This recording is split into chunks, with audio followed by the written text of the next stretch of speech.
Hello, students. Let's talk about shifts in the curves. So, as you recall, last time we talked about the demand curve and the supply curve. Where they meet is the equilibrium point. That's the only real point where transactions occur. If you walk into Walmart expecting to spend 20 cents for a dishwasher, it's not going to happen, right? It's going to be a point on your demand curve. I want to pay 20 cents way down here. There's not going to be any supply, right? So the only things that are going to happen is where supply and demand meet. You go to the store, you want to pay $1 for an apple. They have an apple for $1. You buy it, okay? That's the equilibrium point. That's where things actually happen. Um, and we talked about how changing in prices will change the quantity of demand and the quantity of supply along the demand curve and along the supply curve, not the curve itself. But now we're going to talk about what can change the whole curve. What's something that can make everything change? So let's have a look at the possibilities here in the graphs. Okay, so in fact, I'm going to try to open my Excel again, and it might be easier to illustrate over there. So what's going to happen with demand? Well, let's talk about what could change your mind, okay? 5 minutes later, a month later, a week later, a day later, a year later, you might change your mind because there will be other factors besides the price that can change your mind. So now we're going beyond ceteris paribus in terms of creating the curves. Now we're going to say something changes to make you want to be on a new curve, pay a new price. So you were willing to pay, most people were willing to pay $4 for gasoline. Let's say we had a big inflation 2 years ago, a couple of years ago, and maybe now you're going to change your mind. So what could possibly make you change your mind? So what we're going to discuss here is things that could make you change your mind and shift the curve up or down. So let's think about what event is going to happen in your life within the next few years that means you're not going to be in college anymore, and you may be willing to pay more money, let's say, especially if you get a job in a city where, let's say a lunch may not be $4 at a food truck, but a lunch may be $8 or $7 because in cities they have to pay higher rent, and that's going to be baked and higher taxes sometimes. That's going to be baked into your food cost because they need to make money. They need to recover their costs plus make a profit. So if their costs go up for rental real estate to rent the location of the city, they're going to have to charge you more. So you get a job in the city, and now we're talking about you're going to have to pay $7.50 for lunch instead of $4 for lunch. What could make you want to do that? Well, you get a job in the city, it means you're going to make more income, right? So what's going to happen is we're going to have changes in demand as a result of a change in income. Now, how do I do a change? I need to go here to my symbols and try to find the Greek letter D for delta. Is the Greek letter, name of the Greek letter D, which means change. And it looks like a triangle, okay? So change in income is the first thing that will make this demand curve move up or down. Now, if you have a recession, which we have about every 10 years in the US, then your demand could actually move down, right? But did I just accidentally get rid of that?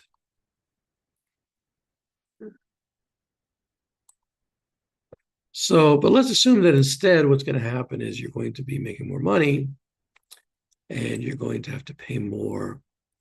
People are going to have to pay more for their lunch.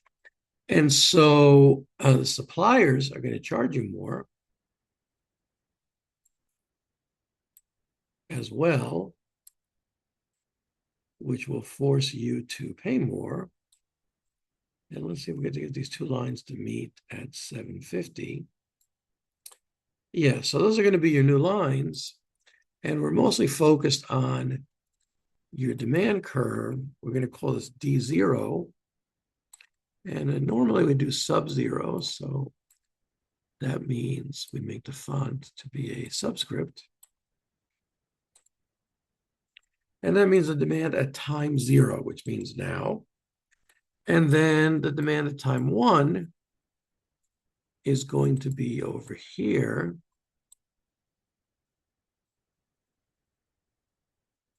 At time 1, and that's going to be a different demand curve in the future. So what's going to move the demand curve as a whole is the fact that now you could have a higher income, and that's going to lead you to pay more.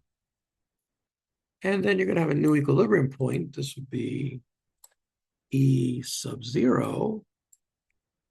And let me change that font to subscript on the 0. And now you're going to be in the city earning more money, and you're going to be at E sub 1. So equilibrium at time 0, which is now, and equilibrium in a year when you're or a couple of years when you're making more money and working in a city, which is going to probably charge you more for your goods. And this will make your demand increase. Now, if you lose your job, then of course your demand would decrease, and you would cut out non-essential things like maybe some cable TV channels, some subscriptions. Maybe you take some kind of music lessons or dance lessons, which, are optional. Maybe you go out to have a luxury meal or luxury vacations, and that would have to all be probably cut out if your income is down to unemployment plus whatever you have in your savings. You should always have at least a year and a half of your operating expenses in your savings once you start working in a money market account. So in case of unemployment, emergency, medical emergency, you have that cash there. Okay? Just general financial advice, which we'll see in a microeconomics class at the end of the class.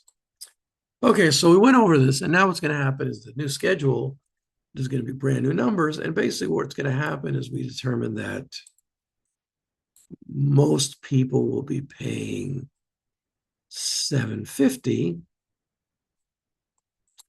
and the $2 and so forth is just not available anymore. That's gone. So the majority of people, the greatest group of people is going to be paying $7.50, again, not including dribs and drabs of other people who come afterwards. So the whole demand curve moves up. And that's one thing that can happen. What else can happen what else can happen to you besides a change in income to give you more money? Well, suppose you win the lottery, or what will happen when you start working is that you will have to invest your money in something if you want to retire before you're 100 or 200. And for example, I was able to retire early, not at 35 like I planned because of bad economic policy in the US, but still relatively early. And so I'm here teaching you, trying to help young people to move up and be successful. That's why I'm here. Okay, I already made the money to survive when I was your age, starting when I was your age, by working hard and getting a lot of education. So what else can happen to you is you're going to save some money and probably invest in stock if you want to retire at any point in time. You need to invest in stock, usually through a mutual fund, which invests in many, many stocks. So your chance of losing money is really spread out, like tomato sauce on a pizza, spread out over many companies, or spread out over the whole economy, even better. Sometimes during good times, those stocks will go up and you'll have an extra $10,000, $20,000. And then when the economy's slow, you can sell that $10,000 or $20,000 mutual fund profit, take that $10,000 to $20,000 profit, and helps you pay the bills for 6 months or however long you may be unemployed. So this is going to come from, for you, mostly it's going to happen through a change in the value of stocks or other investments. And what else can happen? Well, let's take the long view. Suppose you're a single person and you decide, hey, you're driving a sports car, you look fancy for the opposite gender. And you decide, hey, you know what? I met the right person, right partner, and we're going to partner up or get married and move in together. So now your priority may not be the fancy car. It may be getting a nicer apartment or actually a condo. And then your money's going to need to go there. You pay off the car. You don't bother getting new sports cars, new model years. I've had cars for like 20 years, or 10 years, or 15 years because, your priorities change. So that would be a change in tastes. Likewise, if you're married and you decide to have kids, well, you don't need that sports car with only 2 seats. Now you need more seats. Maybe you need a SUV to pack the kids in, or they're your retired parents who come to visit. So now you're no longer in the market for those Nissan 370s. Now you're in the market for a Nissan Rogue, for example, like an SUV. And so your taste can change, and that will affect your demand will go down for some things, like your demand will go down for the sports car, and then your demand will go up for the SUV, or your demand will go down for dating. If you're married, hopefully your demand for dating will go down, and a dating dinners with other people. And then your demand for maybe a condo or place to live together will go up. And then, of course, when you retire, let's say you bought this big McMansion, and you have 2 or more kids. Then when you retire and the kids are, they're already working, and you don't really need all those empty rooms. And so you may sell the big house, make a profit, make $1 million profit, let's say, if you've had it for 25 years or so. And if it doesn't get taxed away by the government, of course. And then your demand for the big house will go down. You take your profit and use that for your retirement money. And then you get a smaller condo, your demand for that will go up. So these are all changes in tastes. Okay, so those are changes in demand. And let's briefly cover changes in supply as well while we're at it. And the changes in supply, how's that going to happen? Because what may be, if you're running a business, what's going to be something that's going to make you want to supply more? Well, basically your profits, right? This is due to profits. And let's make a row for that. And the profits, we use the Greek letter P, which you may remember from math is pi, right? Greek letter P for profits. And that's going to equal, especially if you take accounting, revenue minus costs, which includes expenses. Or you can say revenue minus expenses, which includes costs. So what's going to happen is a change in your income, which is a change in your profit in this case, is also going to apply. What happened to that not copy? Sometimes Bill Gates's software is a bit disobedient. I don't know if you've noticed that. So especially if you hit the wrong key. So what's going to affect your income? Well, your revenue. So suppose that you have a lot more customers. Then now we're talking about supply curve. What could lead you to supply more? Now, ironically, when we change supply, what's going to happen? It's going to move to the right, and it's going to look like it's moving down because of the fact that it's sloped up. And what's going to happen is now, let's say you were charging, I don't know, $5 for something for your lunch that you were serving people. But now you got, you have improved your revenues, you have more customers, and now you're going to move to this new equilibrium from this old equilibrium because you're going to increase your supply. This is going to be S0. I'm not going to bother with the subscript. I'll just make it an O and S1. Well, I better make it S0. And you're going to move to S1, unit supply curve. And that's basically what's going to happen is there's going to be more suppliers coming in, and that's going to lower the price. So let's say, for example, that over here we had the iPhone for $1,200. No, not $1,200,000. Why is this not working? $1,200. And I'm going to get rid of the zeros over here in case you don't know how to do that. Nope. Over there. So $1,200. And maybe there's a $2,000 one out there for rich people. And we don't want any pennies on that either. And now competitors are going to come in. And what's going to happen is it's going to lower the price because to maybe $900 when Samsung started making it. And then you're going to get other suppliers coming in because they want to make some of that money. They want to share in the profits. And that's going to lower the price even more to, let's say, $500. And maybe they'll start selling used ones. $500, maybe you can get an LG or something or cheaper brand. And that's going to create another supply curve over here, S2. And then actually you can get a Motorola for like around $50 or less.